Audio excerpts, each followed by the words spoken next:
And I would like to start by saying that I grew up here in Southern California, and I'm not one of the ones that believes that California is lost to us. I think we can get them, and I think we can push them right into the sea. And that's what I think we should do. And I'm going to give you the tools to do it. Last week in the New York Post, I wrote a column explaining Romney's electoral strategy, or what I hope his electoral strategy is going to be. He doesn't seem to pay much attention to me, but hey. And that is that the Republicans this year have a chance, if all goes well, to decapitate the Democrats in the Midwest. They can take Wisconsin, they can take Michigan. They probably can't take Illinois because there are an awful lot of dead people who vote in Chicago still. But we can sweep Ohio, and if they do that, if they push the Democrats out of the middle of the country, then the Democrats are down to their coastal enclaves. That is to say, west of the 405 here in LA, and New England, and that's it. So I've compared this on several occasions to Grant's tactics in the Civil War. If you remember your history, the Civil War had a very important battle that took place on July 4th, 1863. Actually, it had two of them. One of them was Gettysburg. The other one was the important battle, and that was Vicksburg. And what Grant did, at a cost of a lot of lives and tremendous Southern resentment, because believe me, every time I mention Vicksburg on National Review, I hear from the South. Grant crushed the Confederacy effectively. They didn't know they were dead yet, but they were dead, by choking off the Mississippi River and allowing the Confederates no access to their own interior. He effectively ended the war. Gettysburg was the last hurrah of Lee's offense in the North, but the Vicksburg battle was really important. And that's why I think that even if we don't completely demolish the Democrats, turn them into the Communist Party from 1991, what else, and outlaw them, illegal them, arrest them all, and send them to west of the 405, even if we don't do all of that, we can really put a hole in them by taking back the Midwest this year. That should give Romney enough electoral votes to win, even when we spot him California's, how many electoral votes? We have like 575 million electoral votes from California, something like that. But, you know, you have to take these things in bites, and we took the House back in 2010, Wisconsin, which I hope you all followed as closely as I did. I wrote about 20 columns on it. Showed them that we were prepared to fight. And that's really what I've come to talk to you about today, is how to fight them. First of all, let me ask, how many people are feeling kind of optimistic about November? Yeah, that's pretty good. How many people are feeling pessimistic about November? How many people are feeling both? I don't have the slightest idea what's going to happen. People come to me all the time and say, hey, you're a big-time political columnist for New York Post. What's going to happen, dude? I said, I don't know. I'm going to go with Tim Conway to the Santa Anita if I knew what was happening. Make some money. Ding dong, as Timmy says, right? It's been great to get to know people like him and my friend Dennis Prager, who's coming to talk to us. That's great. And Hugh Hewitt, and we have a lot of great people on our side who are out there fighting for you guys every day, and I'm just very, very pleased and proud to be among them. But you know, the truth is we don't know. If Romney loses, I guarantee you Hewitt will start the next day saying, it's a great night for Mitt Romney. Yeah, we lost, but it was a great night for Mitt Romney anyway. I mean, Hugh just loves Mitt Romney. And so we sometimes do think of ourselves as like a majority when we may only be, you know, a majority in this room. There's no way to tell unless you get out and vote. And there's no way to tell unless you get out and work the precincts and do what the Hancock Park Patriots are doing and get involved. Because guess what? That's what they do. Somebody asked me, what's the difference between Republicans and Democrats? Or I'm not really a Republican, so I'll say between conservatives and liberals. Because I'm definitely not a liberal, although I do play one on National Review from time to time.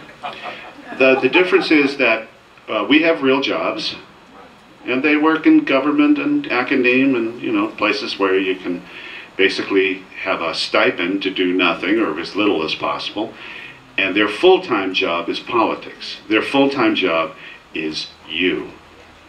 And they're not going to be happy until you're all gone. That's what this election really is about. I know that sounds a little extreme, but hey, we're all friends here, right? The destruction of the conservative cause is their #1 priority. As I like to say in print, they never stop, they never sleep, they never quit.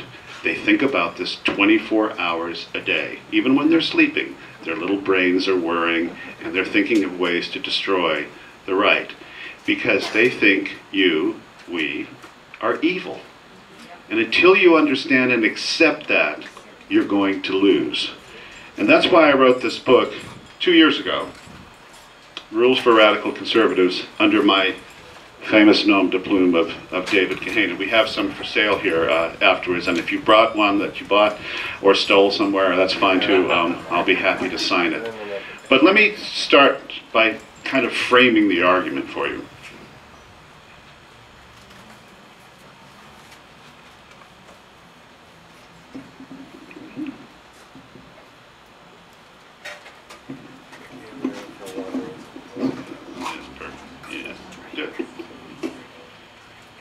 You've all heard of Saul Alinsky, right? Yeah. By the way, my lefty friends, and I have lots of them. I mean, I am a Hollywood writer, and a working Hollywood writer on top of everything else. Tell me that, you know, Alinsky's not really very important. He really was nothing. He was just this nice guy. You know, it had really no effect on the liberals. Yeah. Right, just someone from my neighborhood.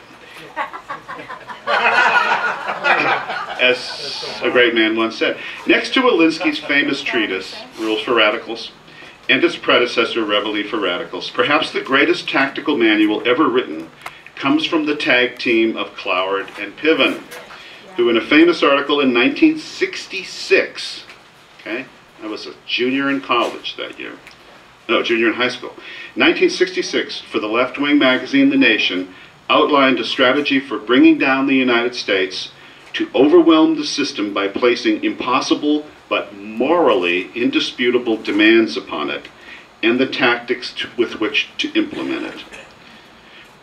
Now, you've all heard of the Cloward-Piven strategy, and what you're witnessing today, and you just saw it again at the Democrat National Convention, otherwise known as the Clown Show last week, you're witnessing it in action.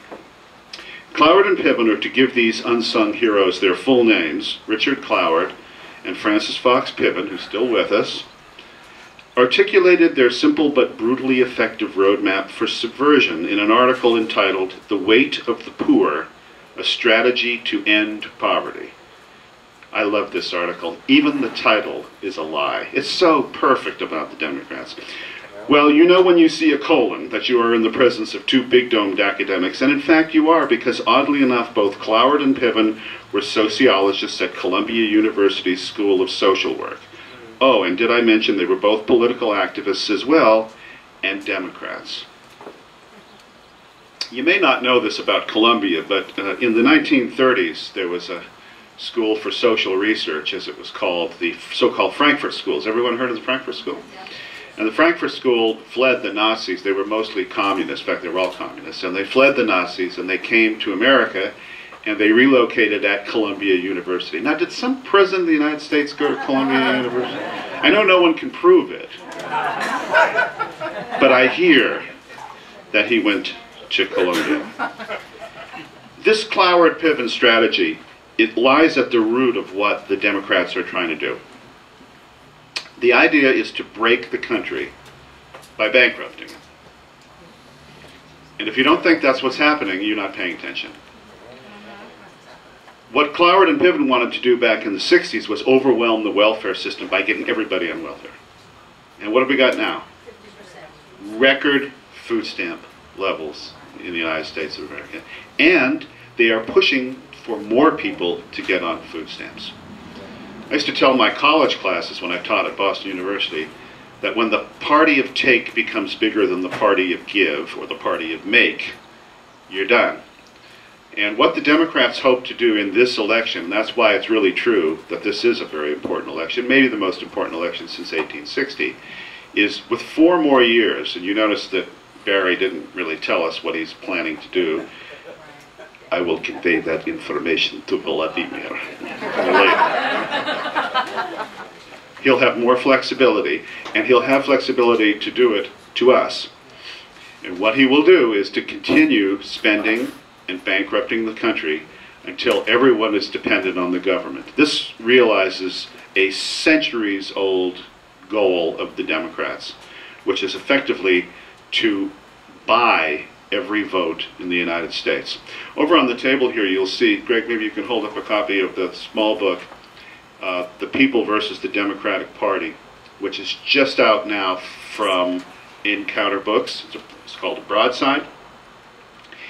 And what I've done in this little book, it's only 5,000 words, you can read it in about a half hour, is to lay out the history of the Democratic Party from its beginnings, or as I like to say, to put it in perspective, the very first Democrat vice president of the United States, Aaron Burr, murdered one of the founding fathers.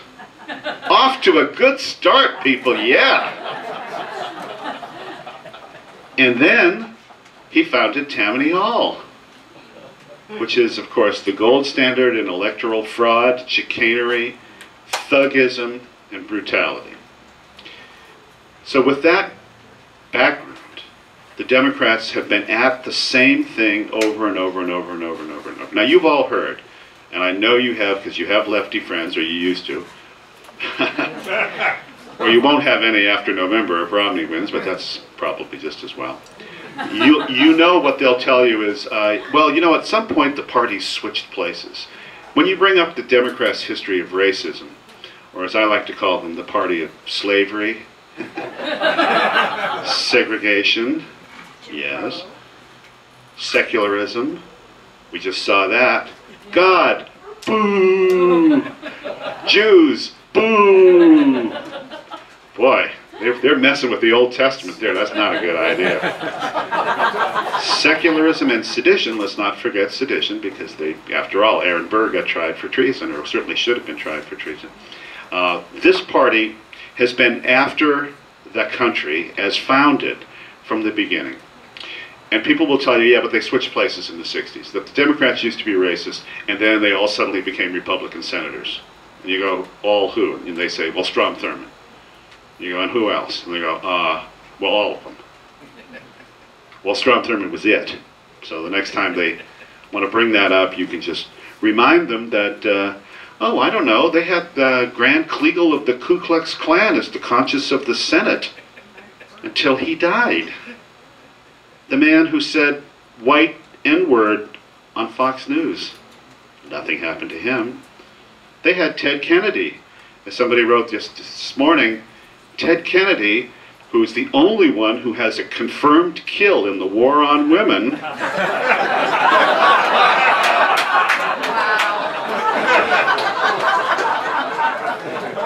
was the lion of their party.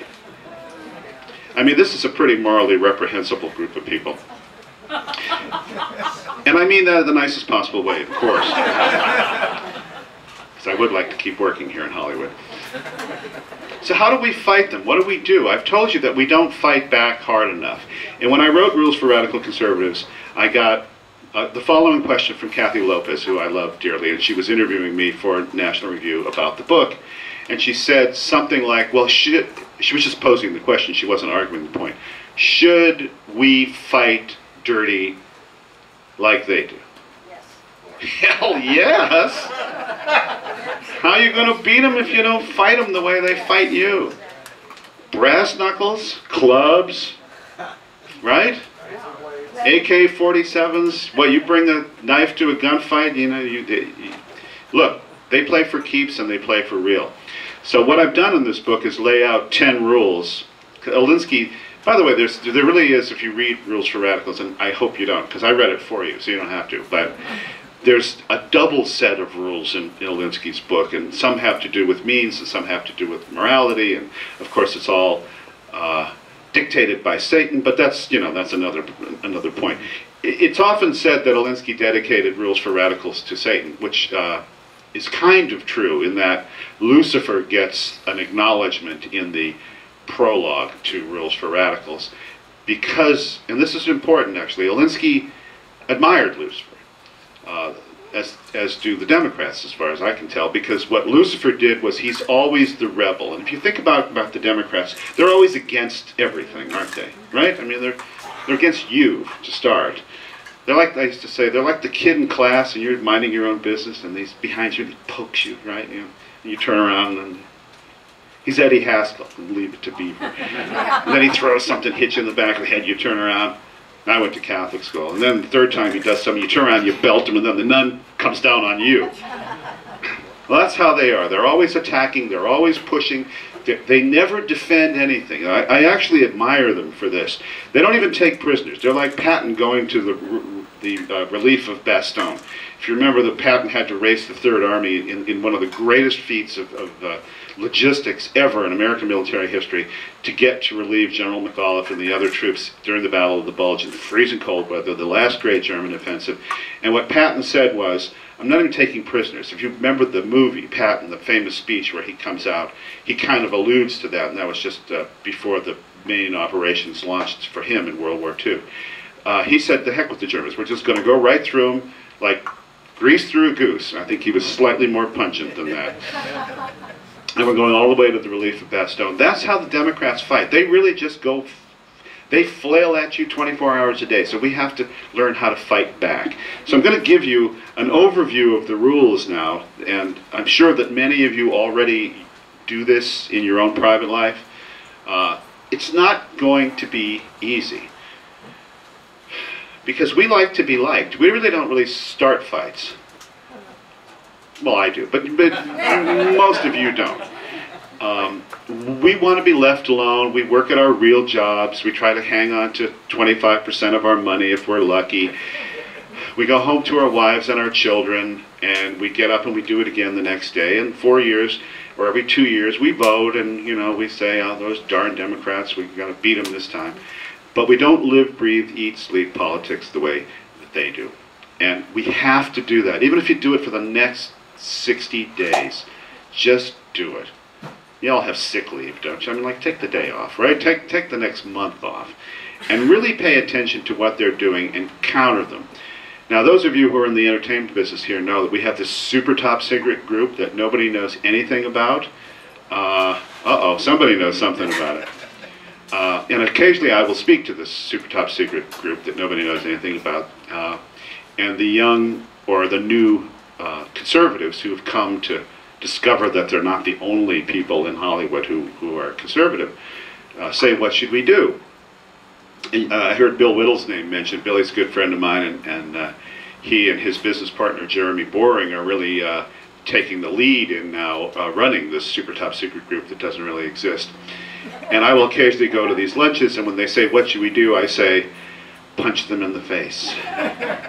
No, seriously, punch them in the face. Well, what do you mean by that? Well, I don't mean literally punch them in the face, unless, you're drinking, but metaphorically punch them in the face. That is, the first time a lefty says something to you, go right back at them. I mean hard, right between the eyes, boom. And it's the last time they'll do it. Yeah. It's the last time they'll do it. I grew up in the Marine Corps. Maybe that's where I got the punch them in the face attitude from my Bronze Star winning veteran of the chosen reservoir Marine Corps Colonel father. Kind of tough to live up to that boy, I'll tell you that. But when you're a Marine Corps kid, you move all the time. You move every 2 years. So we moved every 2, 3 years, whatever. And you're always the new kid in school, and then you're hired the new Marine kid in school, yeah, right? And so then somebody wants to fight you. So I punched him in the face, and that was the end of it. Then I had 2 years or 3 years of peace until we moved again. I got very good at it, by the way, too. But that's what we have to do, metaphorically speaking, is go right back in their face. Show them you're not afraid of them. They're like, well, there's a dog right over there. They're like dogs. If they sense fear, they'll bite. If they sense that you're the boss of them, they won't bite. They'll push and push and push and push and push until you push back. And if you do not push back, you will not win. You won't. So let's take a look at some of the rules, shall we? And I'll try to apply these. And there'll be a quiz on this right after the election to see how well you did. By the way, I should mention before I read some of the rules, the whole notion of David Kahane. Are you all familiar with my alter ego? Some of you, I hope. David Kahane is well, he was born on May 1st, oddly enough, 1977. He's Hollywood screenwriter, very liberal. He lives in a palatial pad in Echo Park, which he tells you about all the time. And he has a porn star girlfriend named Ginger, who is currently translating Schopenhauer's Die Welt als Wille und Vorstellung into Esperanto, commissioned by George Soros, whose father, as you know, invented Esperanto. So Dave has a rather unique view of society, and he is constantly opining on things he doesn't know anything about, and takes a very hardcore left liberal view. And so when it came time to write this book, Rules for Radical Conservatives, I pitched it in the following way. Dave and his father, who's, as you may know, is the sainted Che Kahane. Dave and his father have decided that the right is just a bunch of pansies and they can't fight back, and it's no fun beating you up all the time. So Dave wrote this book to explain to you how to at least make a fight out of it, rather than just constantly throwing in the towel and walking away. And over the course of the book, as it unfolds, as I'm wont to do, there'll be references to classical music and Paradise Lost by Milton and German philosophers. And Dave has a kind of catch-all brain in which everything he's thinking at the moment goes into what he's saying, much like me, I suppose, but that's another story. Anyway, it's written tongue-in-cheek, so a lot of people read it the first time and said, oh, this is terrible, this is like lefties making fun of us, dude, yeah. Well, I mean, if you're that dumb, you are going to lose the election. So Dave, the first half of the book is how we got here, and it describes the social changes that have gone on in the country. Now, I'm 62 years old. I was born in 1949. I was born during the Truman administration. Yeah, baby. Okay, so I go way back. And I've watched all this stuff unfold. And at each step, at each new breakthrough of a social moray, taboo, or a change in the culture, they'll tell you why it's a great idea. Or they'll tell you, well, it's just this once. Or they're constantly seductive. And so there is a kind of, if you don't mind my saying so, satanic streak that runs throughout Dave's philosophy. And at the end, he invokes Paradise Lost specifically because of my very favorite angel in that poem. I know Paradise Lost is not something you want to read when you go to bed at night, unless you want to go to sleep immediately. But there's a character in Paradise Lost that I used as sort of the symbol of everything that what we want the left to do. And that's the angel Abdiel. Do you ever hear of Abdiel? Abdiel gets a little call out, I think in books 5 and 6, Paradise Lost. And after, when they're talking about the fight between St. Michael and the devil and Lucifer, Abdiel actually goes with the rebels. Yeah, we love the rebels. God, you know, and somebody once said they were showing a movie about the Spanish Civil War. And to a group of lefties. And the thing came on the screen that said, the rebels advanced on Madrid. And the lefties all cheered. And of course, their guys were the guys that were in Madrid. And the rebels were the conservatives. But, you know, if you're a rebel, you gotta be great. Well, Abdiel went with the rebels. And, you know, heard Lucifer and Beelzebub and all the other A-list devils talking. And then thought, you know, this is really kind of bollocks. And so he turned around and he went back to God and St. Michael. So he's the only one of all of Lucifer's minions who goes back and realizes that this is all a pack of lies. So Abdiel is kind of the patron saint of this book. That said, let's just take a quick look at the rules themselves, and then we'll open it up for some questions. We may not have any answers, but we can have questions. All right, the first rule is this. Know your enemy, his intentions, his weapons, and his weaknesses, and use them against us. Okay, now remember, Dave is speaking as a liberal. They have studied us very carefully. They know what buttons to push. They know how to make our politicians run for the tall grass. You know, if they make a gaffe. They control the media, and many of them in the media are my friends. I worked in the mainstream media for 25 years, 16 of them at Time magazine. So I know these guys. They understand how to control the message, and they enforce it ruthlessly. But we have to understand what their weakness is. And their weakness is they're a Potemkin village, and if you kick them over, they will fall down. There is nothing behind them. They only define themselves as opposition to you.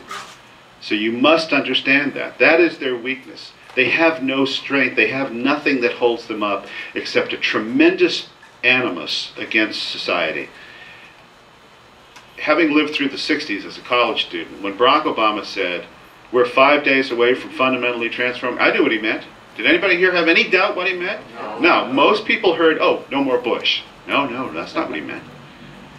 He meant, we're 5 days away from fundamentally transforming the United States from a constitutional republic into something else. And that something else is the vision of the McGovernite left from the 60s. Okay? It's Cloward-Piven. It's to break the country and reform it. So, for example, you hear all the time the left says, how dare you question my patriotism? Because they think themselves patriotic in this way. As soon as we destroy the country, then it'll be good. And then I'll be proud of it. Michelle Obama said that, didn't she? Yes. For the first time in my life, I'm proud of my country. They've been raised to think that patriotism really is a virtue only if you're against the country you are theoretically a patriot of. In other words, black is white, up is down, in is out. It's Miller's Crossing. Nothing is as it seems. Everything on the left is inverted. Now, it's not just me saying this. You've heard David Horowitz say this because he comes from the left. I saw David, the other day. I said, David, I hated you in the 60s, man. I really despised you and Peter Collier because they were such radical lefties running Ramparts magazine. Now he has explained the ways of the left to you. And it's something that I've tried to do as well. Because you must understand them. What's their weakness? There's nothing there. 2, become what you behold. And this is my little tip of the hat to David Mamet, who I'm so thrilled finally came out of the closet. We knew he was one of us. God bless him and God bless Rabbi Finley at the temple in Venice who helped Mr. Mamet come over to the side of good. Become what you behold, including how to talk like a liberal, and you must. There's a little series of bon mots, how to come back to a liberal talking point in this particular chapter. But I mentioned the Mamet thing for a reason, and it's the screenplay of The Untouchables. You all seen The Untouchables, right? Mm-hmm. Okay, so it's the famous scene where Kevin Costner's in church, and Sean Connery is there, playing Jimmy Malone, and he says, what are you prepared to do? And Costner says, and he says, what are you prepared to do? And then he gives the famous speech about the Chicago way. If they bring a knife, you pull a gun. They put one of yours in the hospital, you put 2 of theirs in the morgue. That's the Chicago way. That's Mamet explaining to you what you have to do. Again, not in reality, but metaphorically. That you have to be prepared to fight them, punch back twice as hard. Didn't Obama, in fact, say that to us, right? I mean, of us, rather, to the people he was speaking to. Mm-hmm. Punch back twice as hard. He's referred to us as the enemies, has he not? Mm-hmm. In that broadcast to the Hispanic language station? So understand who your guy is. Understand what they're trying to do to you, and don't be surprised when it happens. But at the end of The Untouchables, after they've finally gotten Capone, remember that's the whole point of the conversation, what are you prepared to do to get Capone? Capone's a bad guy, okay? He kills people, he beats people to death with baseball bats, he blows up things, he kills small children. So what are you prepared to do? And at the end, when they finally got him, Costner has a little speech that says, I became what I beheld, and that he had to turn into Capone in order to take Capone down. Well, you have to turn into them in order to take them down. Rule 3, this is an important one right here. The culture is the message, so seize it.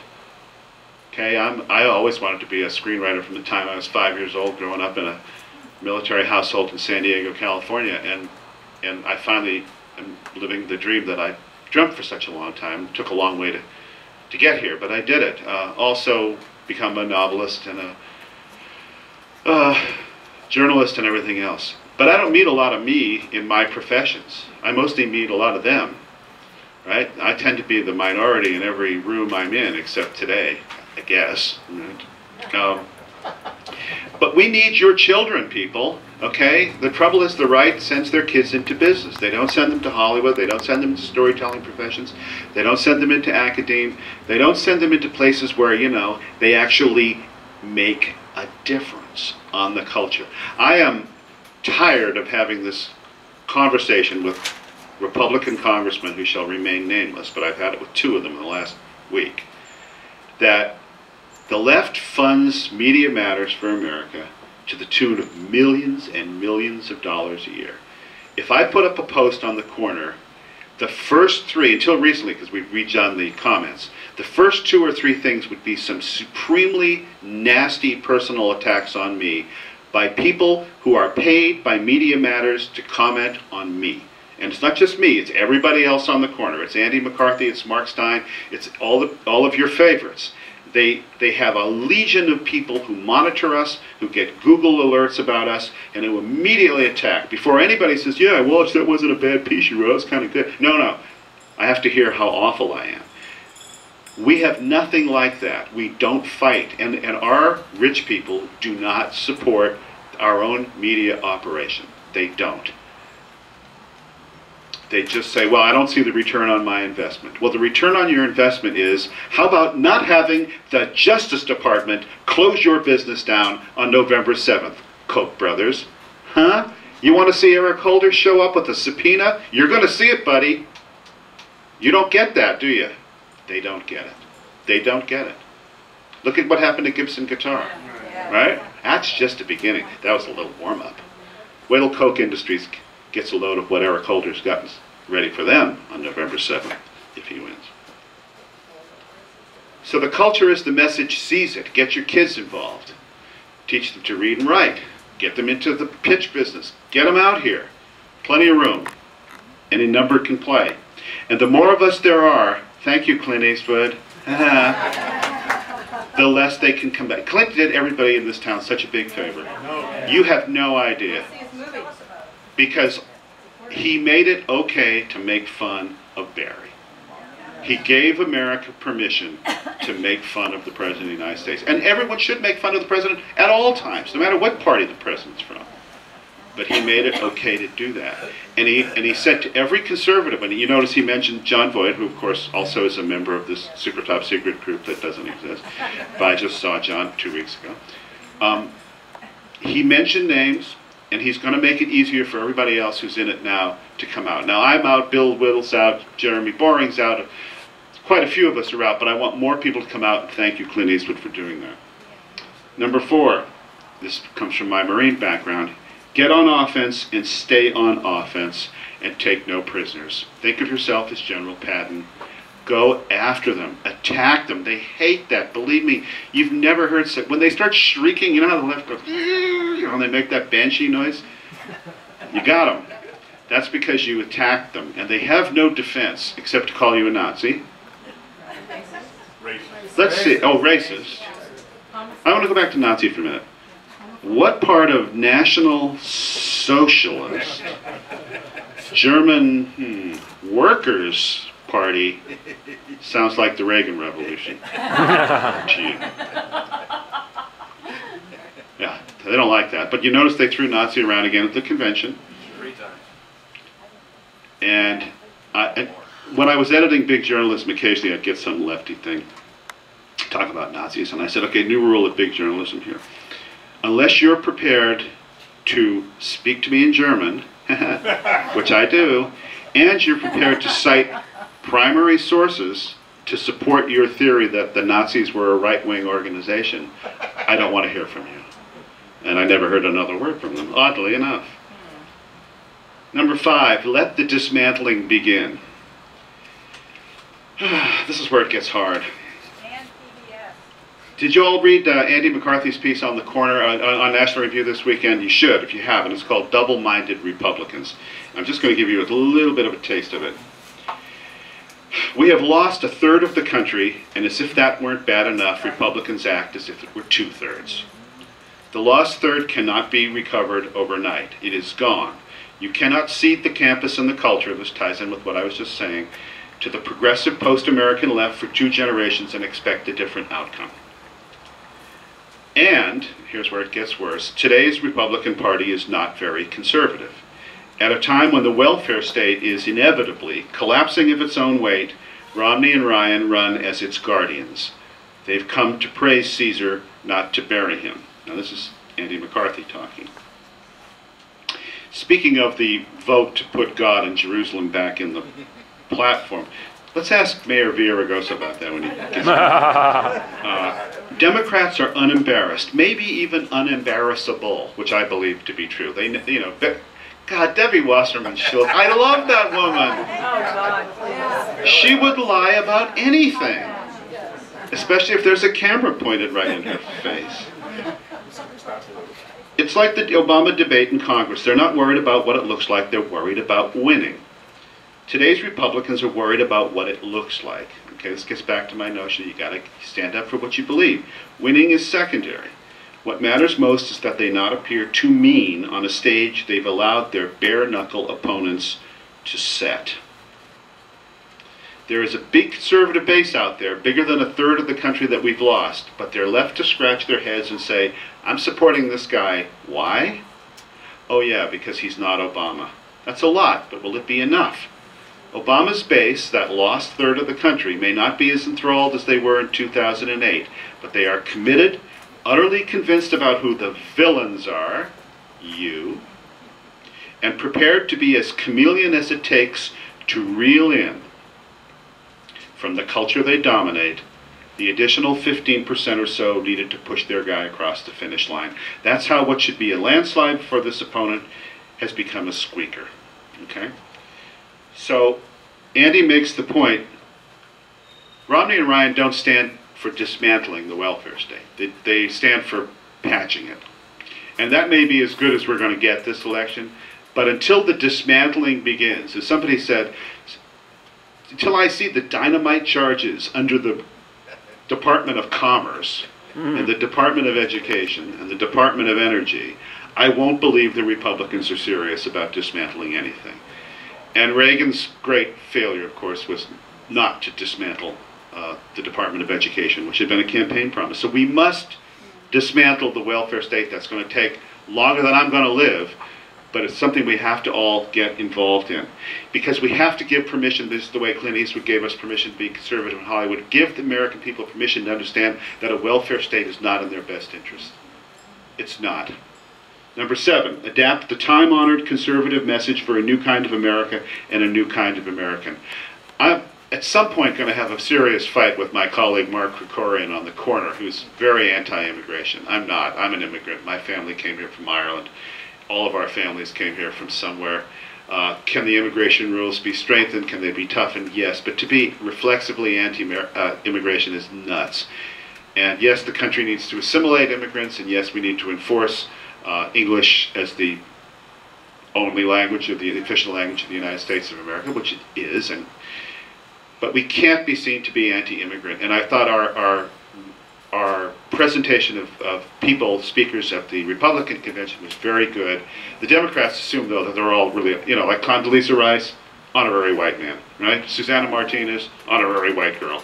I mean, they just will not accept the fact that we have minorities, soon to be a majority in this country, by the way, in 2050, that we have them on our team. And we need more of them on our team, we need to recruit them on our team, and we just got to stop the immigration bashing. Rule number 8, get better officers. God, our guys are terrible, aren't they?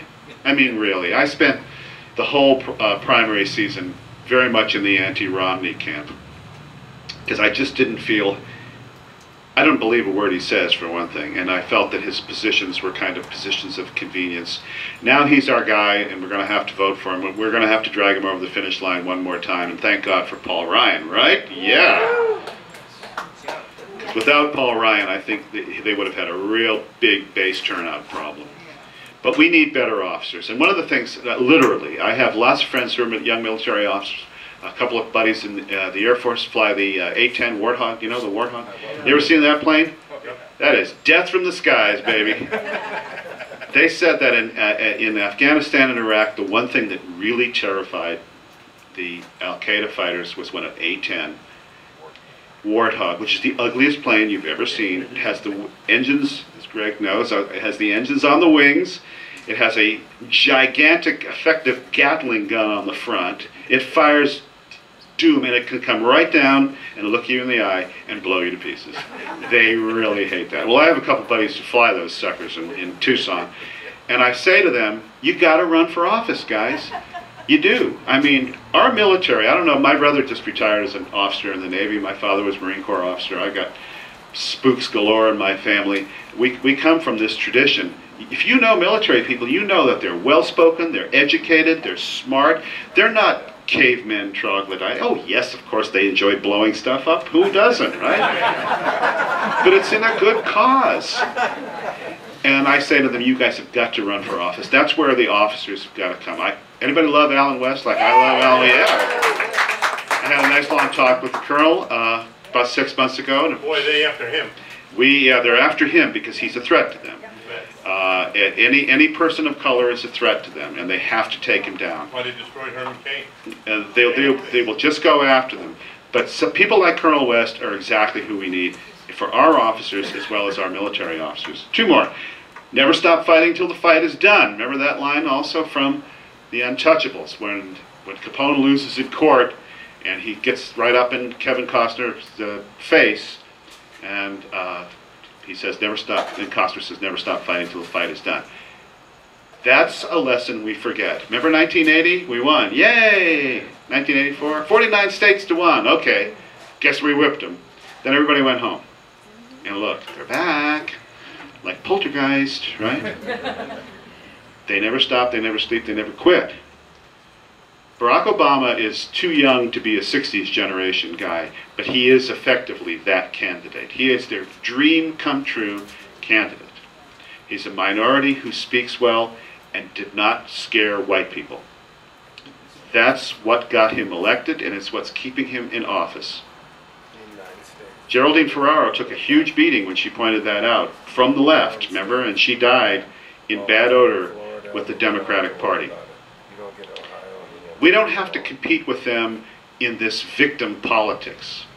We just have to put up the best candidates we can put up and then treat the Democrats as if we're not afraid of them. And what I said about Ryan, which I think is so good about him, he's not afraid of Barack Hussein Obama.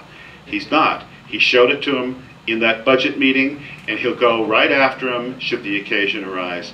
And you cannot show fear. So the rule number 9, never stop fighting till the fight is over. Rule number 10, fight's never over. Thank you very much.